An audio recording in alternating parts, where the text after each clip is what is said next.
રાજ્યમાં ઉનાળાએ ધારણ કર્યું છે રૌદ્ર સ્વરૂપ। રાજ્યના મોટાભાગના શહેરોમાં તાપમાન 43 ડિગ્રીને પાર જતા લોકો ત્રાહિમામ પોકારી ઉઠ્યા। સુરેન્દ્રનગરમાં ગરમીનો પારો 45.5 તો કંડલામાં 45.4 ડિગ્રી સુધી પહોંચતા લોકો તોબા પોકારી ઉઠ્યા।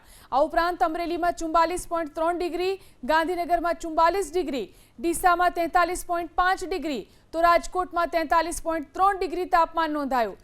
બીજી તરફ હવામાન વિભાગની આગાહી મુજબ સમગ્ર રાજ્યમાં સૂકું હવામાન પ્રવર્તી રહ્યું છે, જેના કારણે કાળઝાળ ગરમીમાંથી રાહત મળવાના હાલ કોઈ સંકેત નથી। હાલમાં વેસ્ટર્ન ડિસ્ટર્બન્સ અને સાયક્લોનિક સર્ક્યુલેશનની અસરને કારણે કાળઝાળ ગરમી પડી રહી છે। રાજ્યના 12 જિલ્લામાં હીટવેવની ચેતવણી આપવામાં આવી છે, જેમાં અમદાવાદ, ગાંધીનગર, બનાસકાંઠા, પાટણ, આણંદ, વડોદરા, સુરત અને વડોદરાની અંદર હીટવેવની સ્થિતિની અત્યારે આગાહી છે, જ્યારે કે રાજકોટ, અમરેલી, દ્વારકા અને બોટાદમાં પણ